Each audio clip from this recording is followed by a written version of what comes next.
Good evening, everyone. Thank you very much for coming together to immerse ourselves in both this rich tradition that lies in a written text before us and also lies in the wonderful faces that are before us as well, each contributing to our greater and greater wisdom. We are in Parshat Ekev, which is in the book of Deuteronomy, beginning in chapter 7, verse 12. Hi, come on in. And if you'd like to, what we're going to do is we're going to read through the English translation of our weekly portion.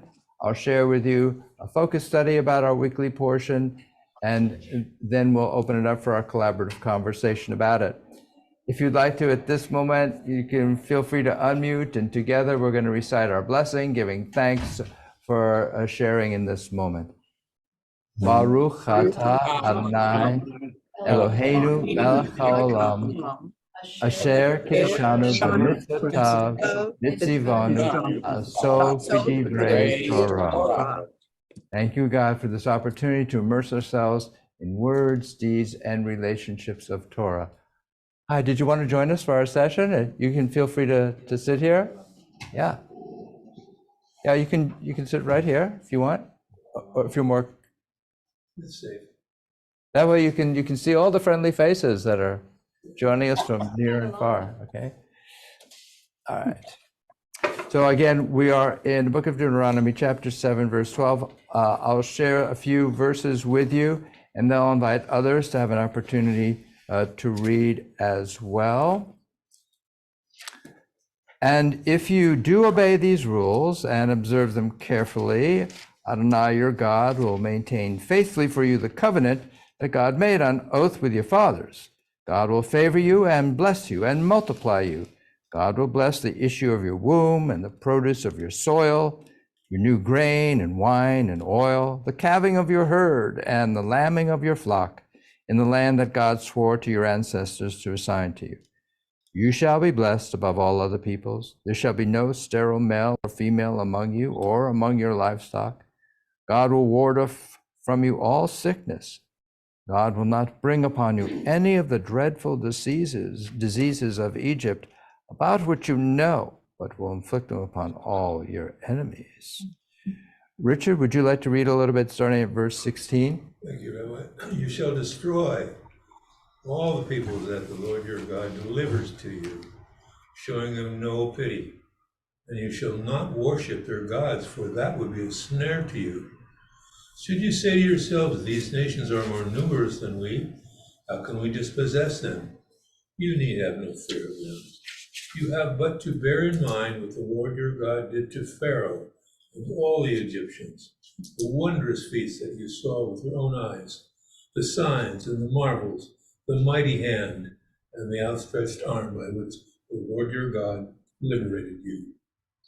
Thus will the Lord your God do to all the peoples you now fear. The Lord your God will also send a plague against them until those who are left in hiding perish before you. Do not stand in dread of them, for the Lord your God is in your midst, a great and awesome God. Thank you. And tell me your name. Jared, would you like to read a little bit? We're at verse 22. The Lord your God will dislodge those peoples before you little by little. You will not be able to put an end to them at once, else the wild beasts would multiply to your herd. The Lord your God will deliver them up to you, throwing them into utter panic until they are wiped out. He will deliver their kings into your hand, and you shall obliterate their name from under the heavens. No man shall stand up to you until you have wiped them out. You shall consign the images of their gods to fire. You shall not covet the silver and gold on them, and keep it for yourselves, lest you be ensnared thereby, for that is abhorrent to the Lord your God. You must not bring an abhorrent thing into your house, or you will be proscribed like it. You must reject it as abominable and abhorrent, for it is prescribed. Thank you so much, Jared. Kath, would you like to read a little bit starting at the beginning of chapter 8? Yes, thank you, Rabbi. You shall faithfully observe all the instruction that I enjoin upon you today, that you may thrive and increase and be able to possess the land that Hashem promised on oath to your fathers. Remember the long way that Hashem, your God, has made you travel in the wilderness this past 40 years, that Adonai might test you by hardships to learn what was in your hearts, whether you would keep God's commandments or not. Hashem subjected you to the hardship of hunger, and they gave you manna to eat, which neither you nor your fathers had ever known, in order to teach you that man does not live on bread alone, but that man may live on anything that Hashem decrees. The clothes upon you did not wear out, nor did your feet swell these 40 years. Bear in mind that Hashem, your God, disciplines you just as a man disciplines his son. Therefore, keep the commandments of Hashem, your God, walk in Hashem's ways, and revere Hashem. Thank you so much. Shelley, would you like to read a little bit? Yes, but I lost the place. Okay, we're Is it verse 7. Yeah, Mine is a very different translation. that's fine. We like that. For the Lord your God is about to bring you to a goodly land, a land of brooks of water, springs, and deeps coming out in valley and in mountain. She's got this. A land of wheat and barley and vines and figs and pomegranates. A land of oil, olives, and honey. A land where not in greenery will you eat bread, you will lack nothing in it. A land whose stones are iron, and from whose mountains you will hew copper. And you will eat and be sated and bless the Lord your God on the goodly land that he has given you.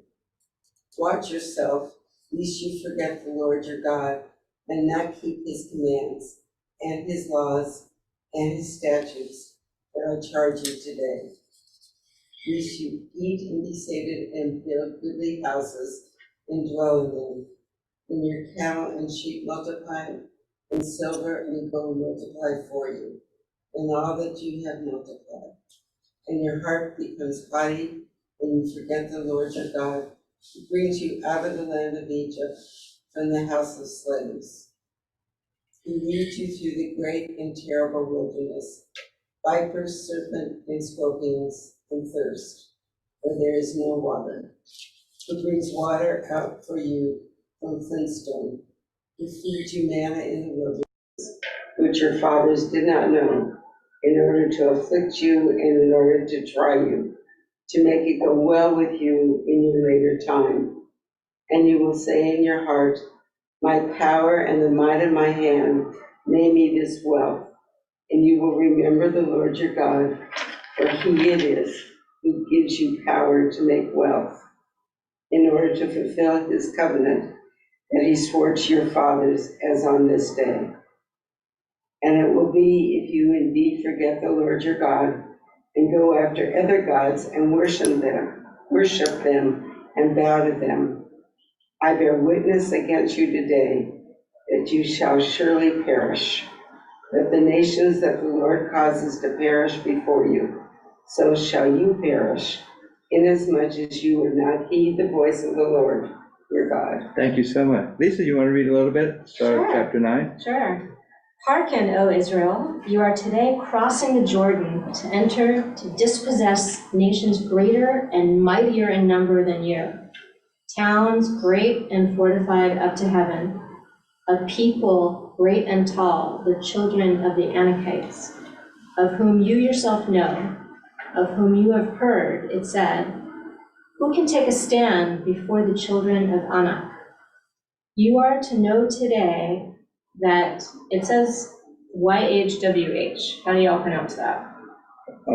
We could say Yud He Vav He. Okay. Okay. That Yud He Vav He, your God, is the one who is crossing over before you, a consuming fire. God will destroy them. God will subjugate them before you, so that you dispossess them, so that you cause them to perish quickly, as Yud He Vav He promised you. Do not say in your heart, when Yud He Vav He has pushed them out before you, saying, because of my righteous merit did Yud He Vav He bring me in to possess this land. And because of the wickedness of these nations is Yud He Vav He dispossessing them from before you. Not because of your righteous merit, or because of the uprightness of your heart, are you entering to possess their land, but rather because of the wickedness of these nations is your God dispossessing them from before you. And in order that God might uphold the word that Yud-Heh-Vav-Heh swore to your ancestors, to Abraham, to Yitzchak, and to Yaakov. Thank you so much, Lisa. Martin, do you want to read a little bit? Martin with the flowers in the background? If somebody could give me the link to the reading, that would be helpful. All right, we'll take care of that outside of this evening. Thank you so much, Martin. We'll take care of that. Margot, do you want to read a little bit, starting at verse 6 of chapter 9? No, I'm going to pass, Rabbi. Oh, yes, I've got you. Yeah. You've got your coffee cup and not a book. Thank you. Let me invite Dave Leb. Would you like to read starting at verse 6? Okay. Know then that it is not for any virtue of yours that your God, Adonai, is giving you this good land to possess, for you are a stiff-necked people. Remember, never forget how you provoked your God, Adonai, to anger in the wilderness from the day that you left the land of Egypt until you reached this place. You have continued defiant toward Adonai. At Horeb you provoked Adonai, that Adonai was angry enough with you to have destroyed you. I had ascended the mountain to receive the tablets of stone, the tablets of the covenant that Adonai has made with you, and I stayed on the mountain 40 days and 40 nights, eating no bread and drinking no water. And Adonai gave me 2 tablets of stone inscribed by the finger of God, with the exact words that Adonai had addressed to you on the mountain out of the fire on the day of the assembly. Thank you, Dave. June, would you like to continue there at verse 11? Thank you, Rabbi. And those 40 days and 40 nights, the Lord gave me the 2 tablets of stone, the tablets of the covenant. And the Lord said to me, hurry, go down from here at once, for the people whom you brought out of Egypt have acted wickedly. They have been quick to stray from the path that I enjoined upon them. They have made themselves a molten image. The Lord further said to me, I see that this is a stiff-necked people. Let me alone, and I will destroy them, and blot out their name from under heaven, and I will make you a nation far more numerous than they. I started down the mountain, a mountain ablaze with fire, the 2 tablets of the covenant in my 2 hands. I saw how you had sinned against the Lord your God. You had made yourselves a molten calf. You had been quick to stray from the path that the Lord had enjoined upon you. Thereupon I gripped the 2 tablets and flung them away with both my hands, smashing them before your eyes. I threw myself down before the Lord, eating no bread and drinking no water, 40 days and 40 nights as before, because of the great wrong you had committed, doing what displeased the Lord and vexing him. For I was in dread of the Lord's fierce anger against you, which moved him to wipe you out. At that time, too, the Lord gave heed to me. Moreover, the Lord was angry enough with Aaron to have destroyed him. So I also interceded for Aaron at that time.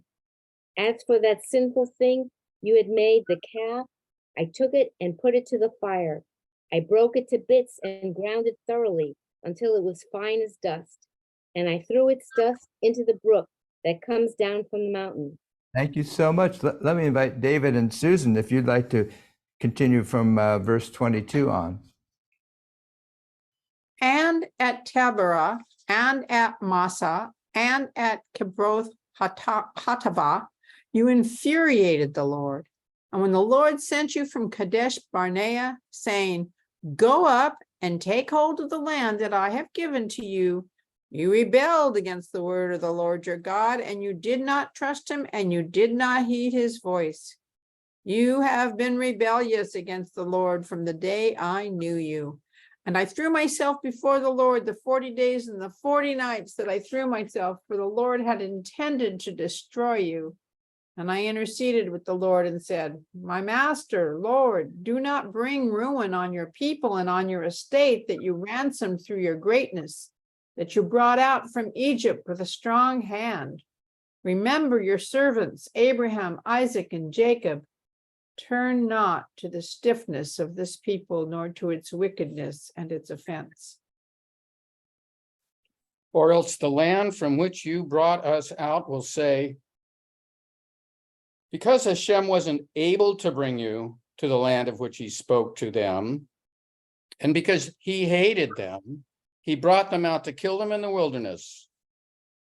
And they're your people and your legacy, whom you brought out by your great power and by your outstretched arm.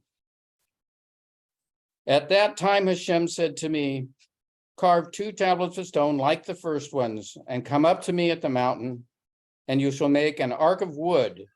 And I'll write on the tablets the words that were on the first tablets, which you shattered, and you shall set them in the ark. And I made an ark of acacia wood, and I carved 2 tablets of stones like the first ones. And I went up the mountain with the 2 tablets in my hands. And God wrote on the tablets like the first writing, the 10 commandments that Hashem spoke to you at the mountain from the inside of the fire in the day of the assembly. And Hashem gave them to me.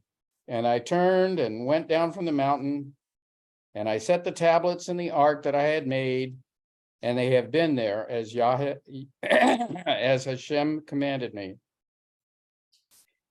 And the children. Let me thank you both so much. Let me invite Jim to take over there, verse 6, if you'd like. Thank you, Rabbi. From Beeroth Beni Jaakan, the Israelites marched to Mosera. Aaron died there and was buried there, and his son Eleazar became priest in his stead. From there they marched to Gudog, and from Gudog to Jovat, a region of running brooks. At that time, Adonai set apart the tribe of Levi to carry the ark of Adonai's covenant, to stand in attendance upon Adonai, and to bless in his name, as is still the case. That is why the Levites have received no hereditary portion along with their kinsmen. Adonai is their portion, as Adonai your God spoke concerning them. I had stayed on the mountain as I did the first time, 40 days and 40 nights, and Adonai heeded me once again. Adonai agreed not to destroy you, and Adonai said to me, up, resume the march at the head of the people, that they may go in and possess the land that I swore to their fathers to give them. Thank you, Jim. Let me invite Robert. Would you like to continue there at verse 12? Yes, thank you.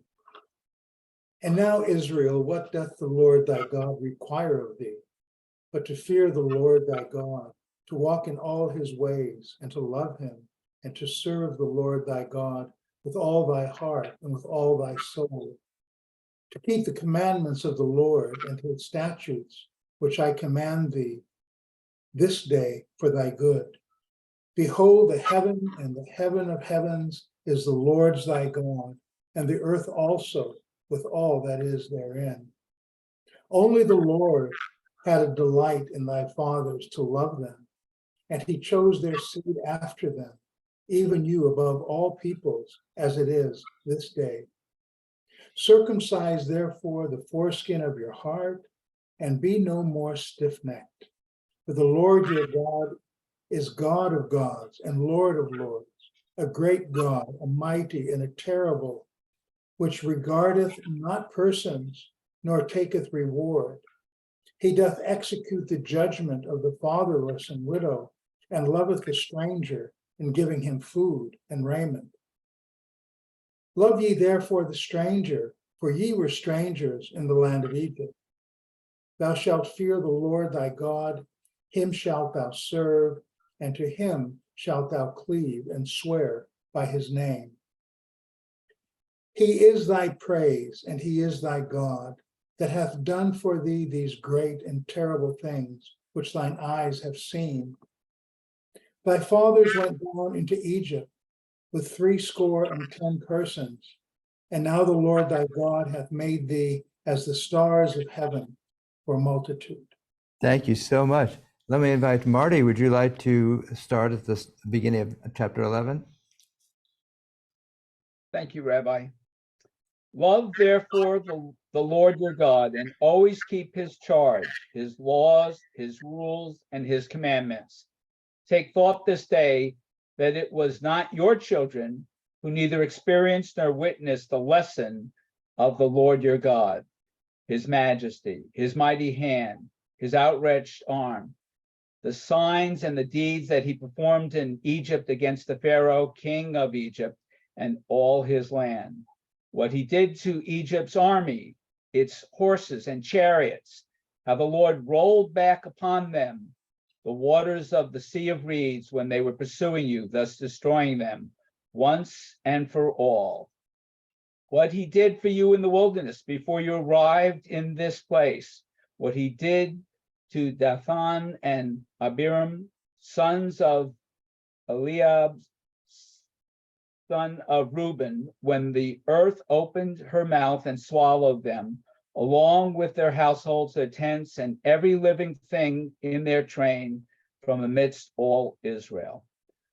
But that it was you who saw with your own eyes all the marvelous deeds that the Lord performed. Thank you, Marty. Rose, would you like to read a little bit starting at verse 8? Thank you. Keep therefore all the instructions that I enjoin upon you today, so that you may have the strength to enter and take possession of the land that you are about to cross into and possess, and that you may long endure upon the soil that Hashem swore to your fathers to assign them and to their heirs, a land flowing with milk and honey. For the land that you're about to enter and possess is not like the land of Egypt from which you have come. There the grain you sowed had to be watered by your own laborers like a vegetable garden. But the land you're about to cross into and possess, a land of hills and valleys, soaks up the water from the rains of heaven. It is a land which Hashem looks after, on which your God Hashem always keeps an eye from year's beginning to year's end. Thank you, Rose. Let me invite Justin, if you'd like to read starting at verse 13. Thank you, Rose. Thank you, Rabbi. And it will be, if you hearken to my commandments that I command you this day, to love the Lord your God and to serve him with all your heart and with all your soul, I will give the rain of your land at its time, the early rain and the later rain. And you will gather in your grain, your wine, and your oil. And I will give grass in your field for your livestock, and you will eat, and you will be satisfied. Beware, lest your heart be misled, and you turn away and worship strange gods, and prostrate yourselves before them. And the wrath of the Lord will be kindled against you, and he will close off the heavens, and there will be no rain. And the ground will not give its produce, and you will perish quickly from upon the good land that the Lord has given you. Thank you, Justin. And Catherine, would you like to read a little bit at verse 18? Thank you, Rabbi. Therefore, impress these my words upon your very heart.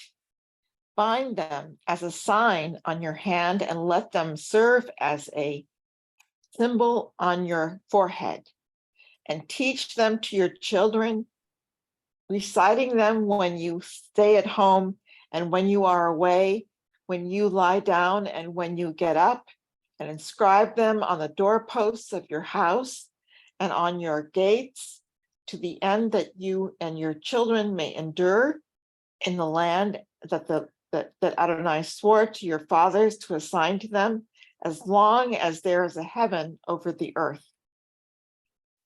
If then you faithfully keep all this instruction that I command you, loving the Lord your God, walking in all his ways and holding fast to him, Adonai will dislodge before you all these nations. You will dispossess nations greater and more numerous than you. Every spot on which your foot treads will be yours. Your territory will extend from the wilderness to the Lebanon, and from the river, the Euphrates, to the western sea. No man shall stand up to you. Adonai your God will put on the dread and the fear of you over the whole land in which you set foot, as he promised you. Thank you, Catherine. Thank you, everyone. That's our entire Torah portion for the week. If you have a copy of the study sheet, I invite you to take it out now. I'd like to share with you a focused study about it, and then we'll open it up for our collaborative conversation about it.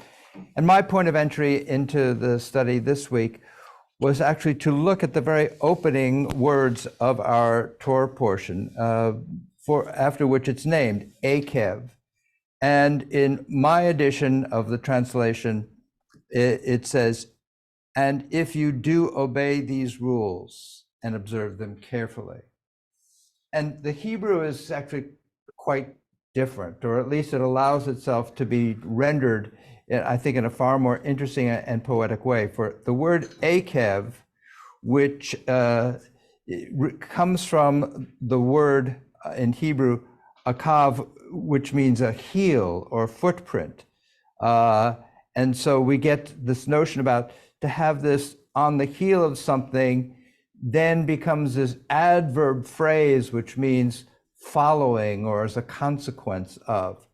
But really, if we render it in closer feeling with the Hebrew, we might get translations more like this: as a consequence. Oh, by the way, yes, there's no word in here that says obey.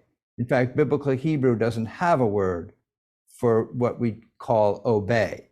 Okay, the Hebrew here says tishma'un, if you listen, if you attend to, if you hear. Okay, so that is, we've discussed before this notion about Shema, that is the closest that we get to what our translators render as obey, but it really means to open one's heart and one's mind and one's ears to an experience and to assimilate that experience.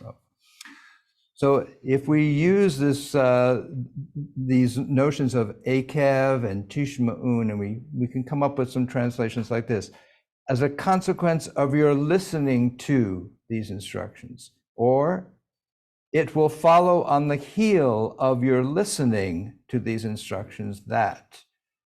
Or if we want to take up the notion, the more literal notion that this is, Akev refers to a heel or footprint, perhaps we can come up with a translation like this: the way you make footprints by listening to these instructions will lead to this. Or as a result of your way making.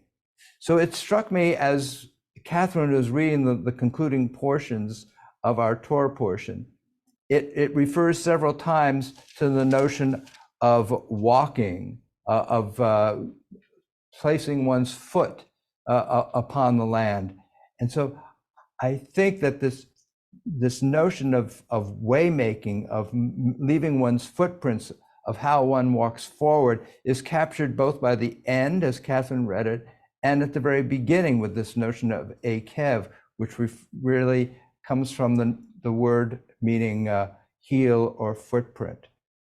So this is what I like to explore in this few moments of going through this study sheet, which is that this is about movement. It's about being on the way. It's about how one leaves footprints behind as a sign of one's existence. And so here are the Israelites, and of course all of Deuteronomy is a matter of Moses retelling and sometimes reconstructing and rewriting, in a sense, the story of the Israelite people in their march from Egypt onward. And in this Torah portion in particular, I think there are some particular lessons that Moses as teacher is trying to impart to the Israelites as they're about to get on their way from where they're currently camped and cross over into the promised land. And those lessons, I think, are captured by two of the particular stories that Moses reminds them of in this week's Torah portion. And that is in number 2 here. You made for yourselves a molten calf.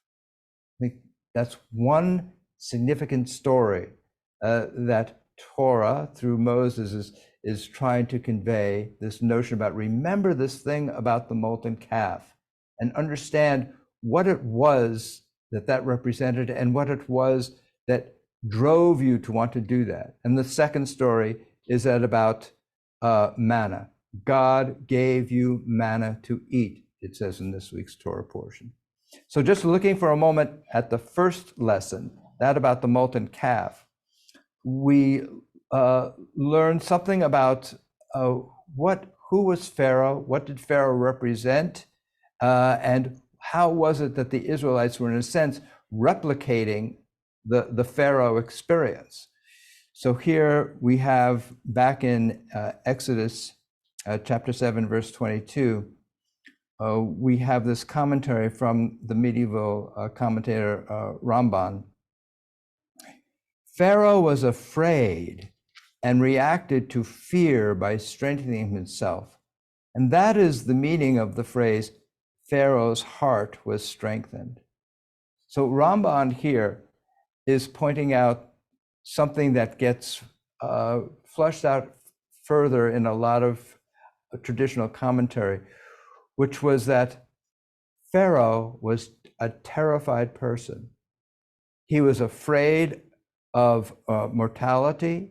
He was afraid of being seen as someone who had weaknesses of any kind. He was afraid of the newness that the Israelites represented. He was afraid of difference and otherness, and therefore he reacted to these differences and to his fears by trying to puff himself up, by closing himself off, by appearing even mightier and stronger and more in control of his dominion than he actually was. And in a sense, when the Israelites now construct the molten calf, they too are reacting out of fear and anxiety. They're reacting out of fear because Moses has left them. He's gone up to this mountain and they don't know where he is. And so they say to Aaron, build us something that we can see. This God that has been with us, we can't see anymore. We don't know if this God is still with us. And so he responds to their anxieties by creating for them this golden calf. And as we see, Moses, when he comes back down from the mountain, is able to destroy this golden calf and grind it back into powder. So the molten calf is the Israelites reacting, wanting to have something permanent as they face these changes. And in a sense, it also evokes what happens when they have the opportunity to search out the land, and the scouts are sent in, and the scouts come back, as you recall, and they say, oh, it's a beautiful place, but we'll never be able to occupy it. And in our study session, we talked about how the Hasidic understanding of that moment is that not the Israelites were afraid that they would fail to take possession of the land, but they were actually afraid that they would succeed in taking possession of the land, and that they would leave behind this experience of being in the wilderness, and that they would now have to assume sovereignty and create a country and engage in all kinds of mundane aspects. And so they wanted to not leave behind that which had become familiar to them. And so this notion about anxiety and fear is what drives us to do sometimes things that end up crumbling in the dust, as the golden calf was. By contrast, we have the story of the manna, and if you have the study sheet, I invite you to turn it over. And here is the story of manna from the book of Exodus. When the fall of dew lifted, there over the surface of the wilderness lay a fine and flaky substance, as fine as frost on the ground. When the Israelites saw it, they said to one another, Manhu, what is that? For they did not know what it was, Mahu. The house of Israel named it manna.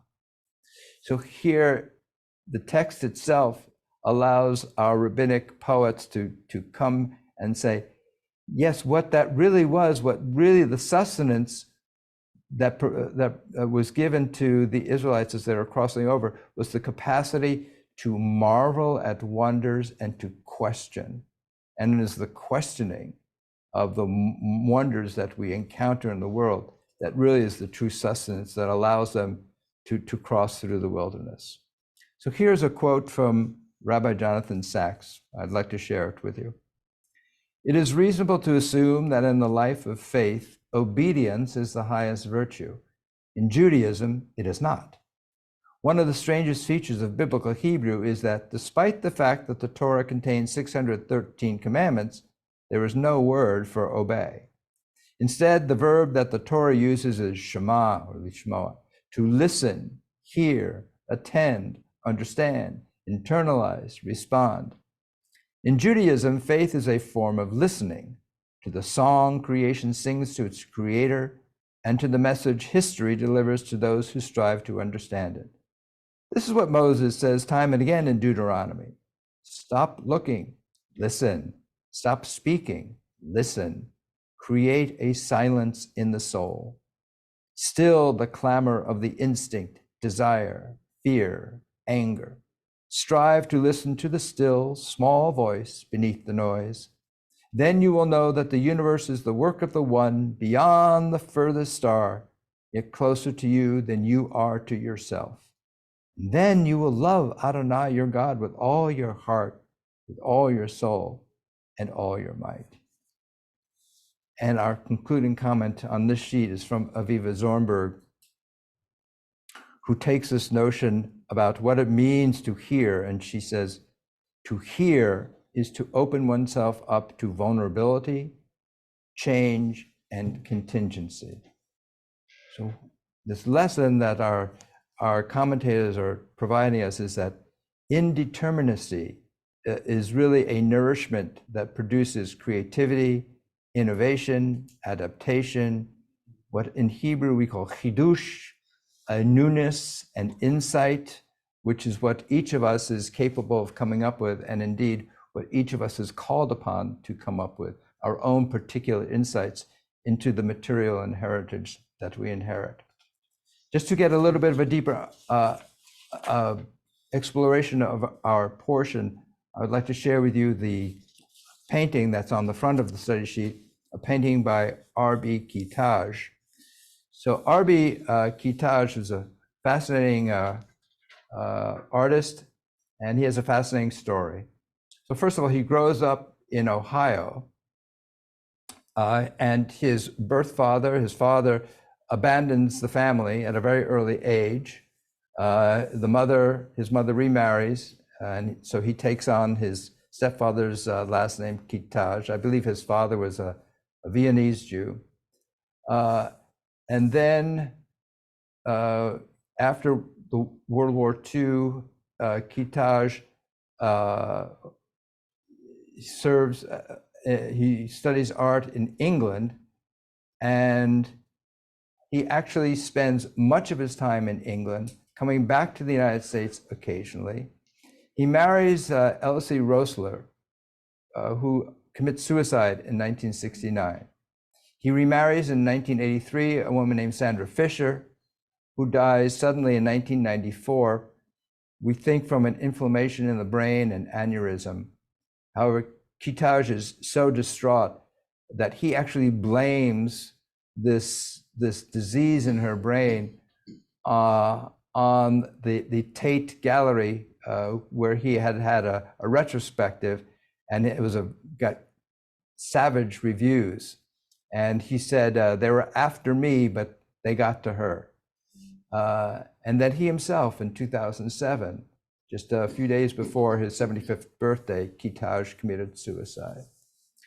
But what is interesting is that here is Kitaj, who is born in Ohio, spends much of his time in England, and it's in England where he studies art, and in England he becomes associated with some fellow artists, and he calls his group the School of London.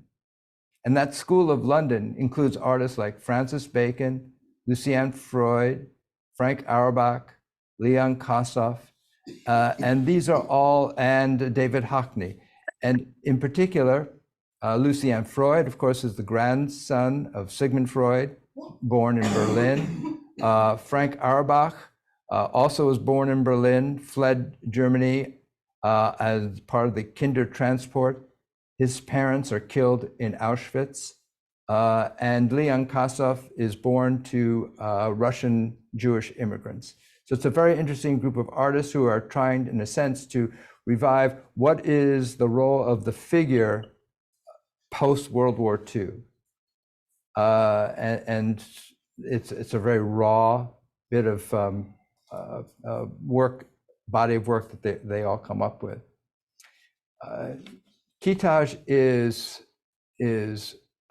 struck by reading from the New Yorker magazine reports that Hannah Arendt is writing about the trial of Adolf Eichmann.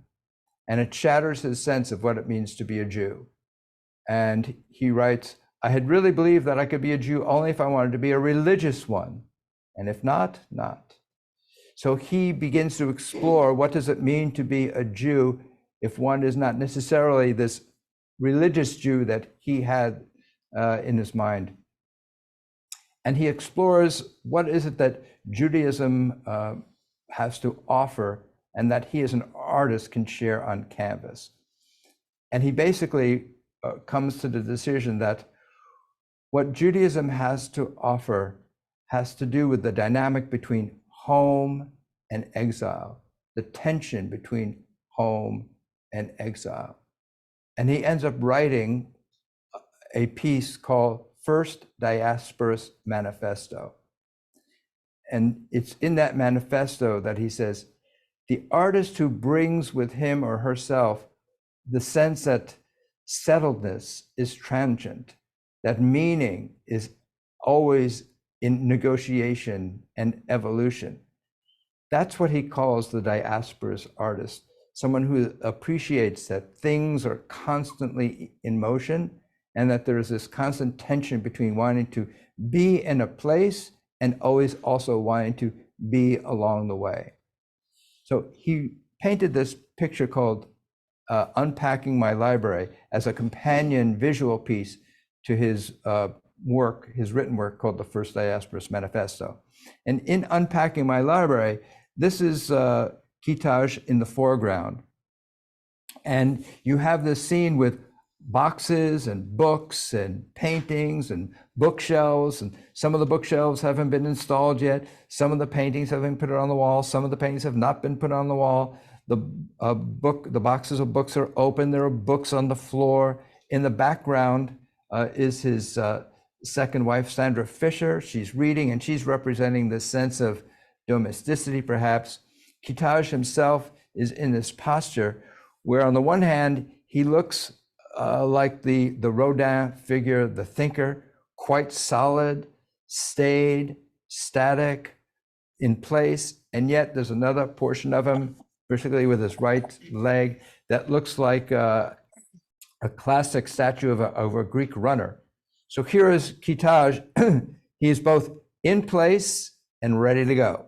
And you've got this linear dimension stretching backward that gives us a sense of movement. And then you've got in the foreground this circular shape giving a sense of circularity of things coming back around and around and around to the same place.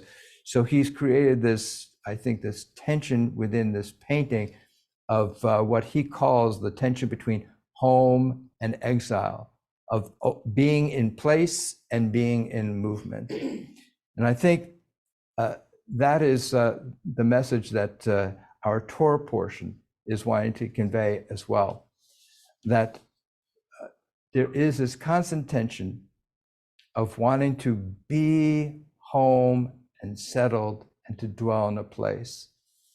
And the message that we get in the Torah portion is a warning that when you get settled, you might think that you're settled and everything around you is a result of your own doing. And it's important at that point to unsettle yourself, if you will, to disturb yourself of your own sense of dominion and sovereignty over everything, and to realize that there is still further to go. And so this is the message I see in this week's Torah portion, the importance of ever being on the way, even as we also seek to be at home. And with that, I'd love to hear what you saw, how you reacted. If you raise your hand, Catherine, I see your hand is, so share with us what you're experiencing. And go ahead and unmute. Okay. First of all, this painting really evokes for me that wonderful essay by Walter Benjamin about his library. And Walter Benjamin was someone who went into exile, and this dialogue with his library and seeing these books are sort of as friends. This really evoked it for me. And so let me just share first real quickly, Catherine. Kitaj expressly says this is being inspired by Walter Benjamin. Yeah, so okay. right on the mark. Great. Okay. Do you want to say some more about it, like what that means to you? What it means is that we can't really be home unless we have our books about us, that we need our books for a sense of home. Yeah. And what do the books mean? What do books mean in this context? Because, we read at the beginning this notion about if you follow, and it's not clear if it means follow set rules or if it's, so this notion about what does a book mean within the Jewish context? Yes. Exactly. What does it mean? It means dialogue, I think. Dialogue with the world. Yeah. Yeah. So, and this is something that Jewish tradition says is, that's one of the things that Pharaoh was absolutely cut off from, the sense of inviting any kind of discourse, any kind of dialogue. Everything was shut off. And it even describes his body as being shut off, if you will. So in the Jewish context, books don't settle matters, they provoke matters, right? That since Judaism is an interpretive rather than a doctrinaire religion, books open up conversations rather than closing them down. Yeah. So thank you about that. Let me invite Rose and then Robert. Thank you, Rabbi. A couple of things stood out to me. One was in chapter 8, verse, looking here and I'm not saying it, about when we were talking about man. Oh, here it is. Yeah, it's chapter 8, verse 3, where he's talking about man, manna. That, that was kind of like a throwaway phrase. Man does not live by bread alone. Yeah. And it's exactly quoted in Matthew 4:4. And Jesus actually says, it says in the Torah that man does not live by bread alone. So I found that interesting. I agree with you that a lot, not only what Pharaoh did to get into trouble, but what the Bnei Israel did to get got into trouble was to a large part motivated by anxiety, fear of the unknown, worry about position, and that's really what Moshe is telling them not to do. Like, don't internalize things and have what ifs and things like this. Yeah. Just look at the situation, have faith in Hashem, and, and go forward with it. And all of this goes back, I think, that's the lesson of Lot's wife, is she turned back. She was paralyzed by the past, and she turned back. Yeah, and this happens over and over again. I mean, that's what happens with Pharaoh, where he kind of goes forward and then retracts what he promised. It happens with Bnei Yisrael when, they know that Moshe is going to bring them this new law, this new religion, this new way of being. But they're so paralyzed by their anxiety, because what starts all this is they say, well, where's Moshe? He disappeared. We haven't seen him. He must have abandoned us. So that they go back to their previous modes of worship, with the golden calf. I mean, that's really what it's talking about and that's the lesson of Lot's wife, is don't turn back.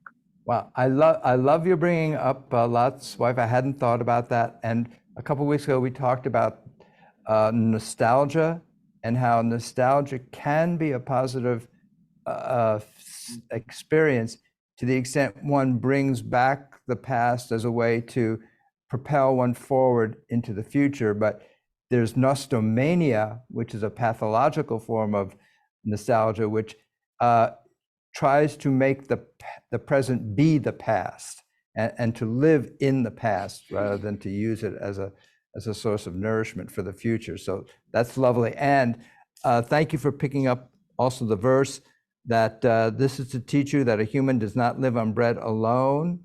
And then it continues, but the Hebrew is a little different than at least my translation.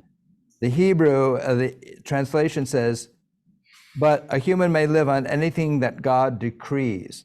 The Hebrew really says that a human can live based on anything that comes out of the mouth of God. Yeah, and that's what the verse in Matthew says, that it's they live by the words of God. So it's almost an exact. I mean, obviously, people were knowledgeable. They knew Devarim, so that when that was made, that statement was made. So it could be the word, or it could be breath, or it could be, we talked about last time, the Aleph, that is the first expulsion of God's breath in the Ten Commandments, Anochi, that all you need to know is that, and you have this breath, you don't even hear a word or a letter, and that's all you need to experience in order to revive. Let me call upon Robert. Thank you so much. Thank you, Rose. Oh, thank you again for a lovely evening, as always. I want to just weave a couple things together, if I may. Movement, I'm so glad that this was part of tonight. Movement suggests a path. The path is of our own choosing. That path begins with intent. The speed on which we move on that path is to some extent determined by our own choosing. When we think of spirituality and intellectual growth, again, according to our own capacities, then our free will has a great deal to do with that. And then the third thing is direction. Because if we have good intent and we have movement, but our direction is wrong, and let's tie it into the idea of false gods now, or yes, I do good works, but I want to be recognized. I want people to look up, put me at the front of the room.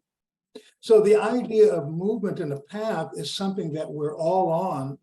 And I would offer that the only real movement and real path is spiritual and intellectual.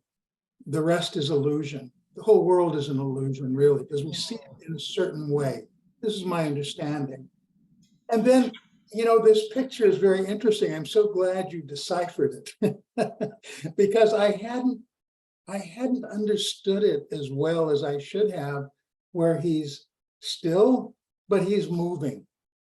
But one of these dear souls mentioned, I can't remember who it was, the idea of unpacking books. And I would offer that the deepest symbolism that I can understand from that, here is somebody in movement, he has accompaniment, he has someone he loves, etc. His knowledge is not static because the bookcase is not full.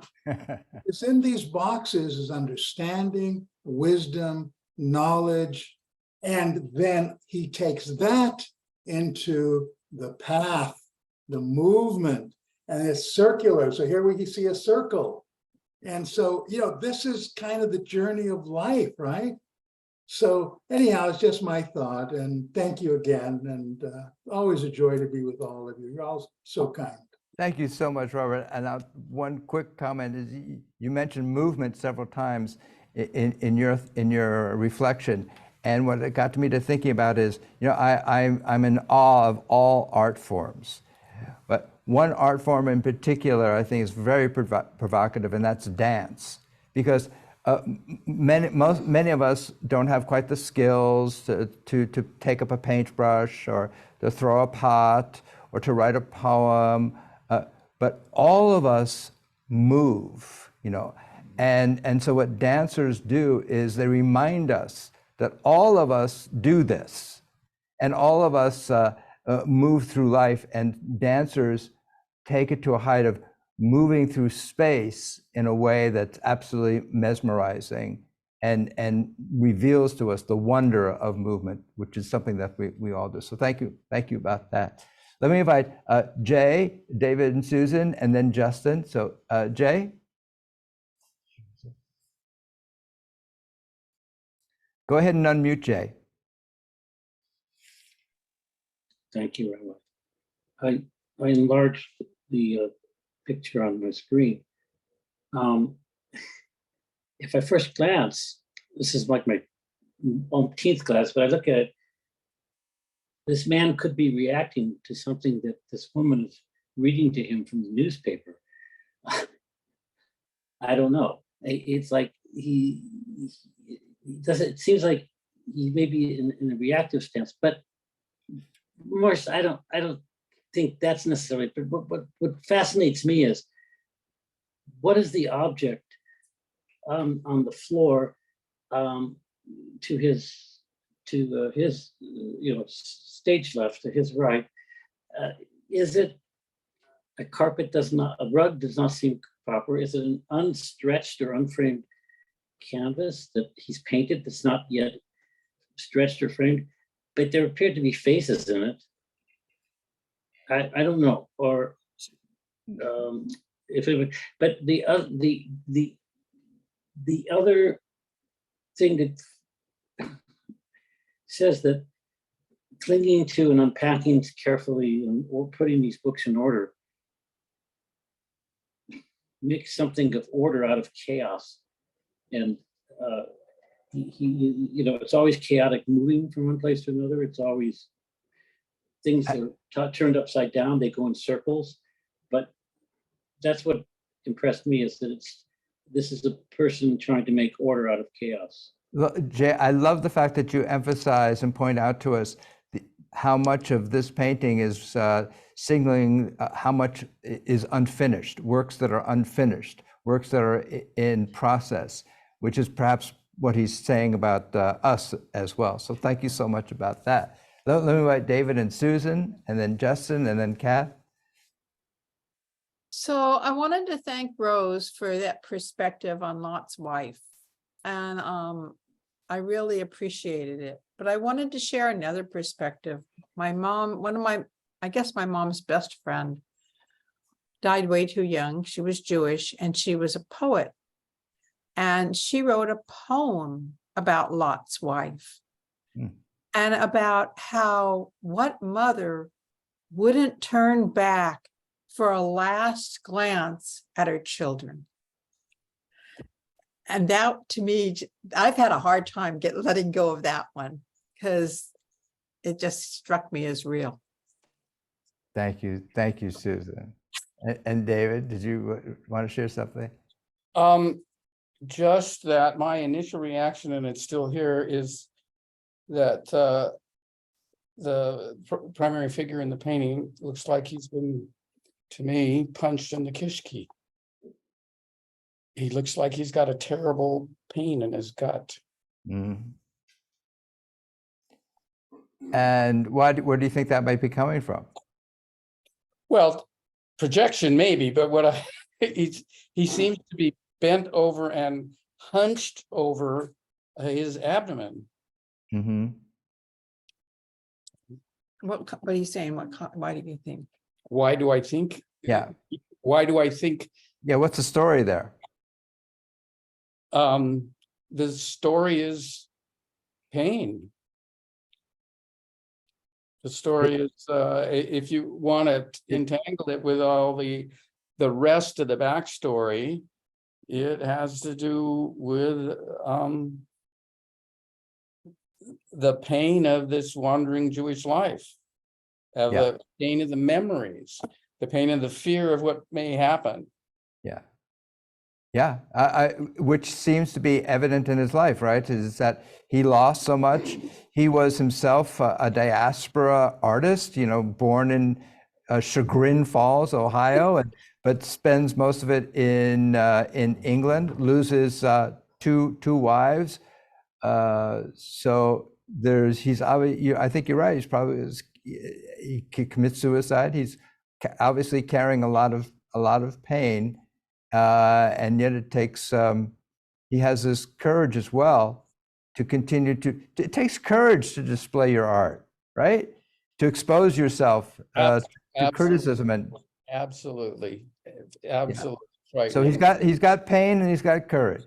So thank you for pointing both those out. I want to quickly mention that small towns with small Jewish communities, we used to, in America, we lived in one, we used to call, among those of us who, there was sort of a network of small towns on the primitive internet back in those days, and we called it the Galut of the diaspora.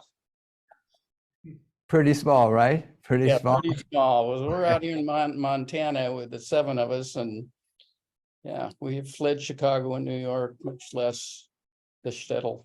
Well, then you have courage too. Thank you. Thank you so much. Let me call upon Justin and then Kat. Go ahead, Justin. Thank you. I was really taken into my imagination thinking about Catherine's comment about Walter Benjamin and that whole essay of Benjamin about unpacking the library. And is the library the indication of a house, of a home, of having a home? And when, at least of recent reflecting on the image of home, has been the sense of that it's a place where all these different lives, the life of the self that's not just in the ego, seem to be able to gather and move back and forth. It's a nexus of the energy of many lives together, that the home, so maybe there's a part of it, I mean, and in reflecting on it, is it the books? Is it some page of the book? The books are always these levels of suggestion that are in the books, levels of suggestion in the books. And I'm thinking that in the essay, Benjamin says that somebody approaches him and says, well, have you read all these books in your library? And his response is, well, maybe not a 10th of them. Do you always use your fine china and silverware?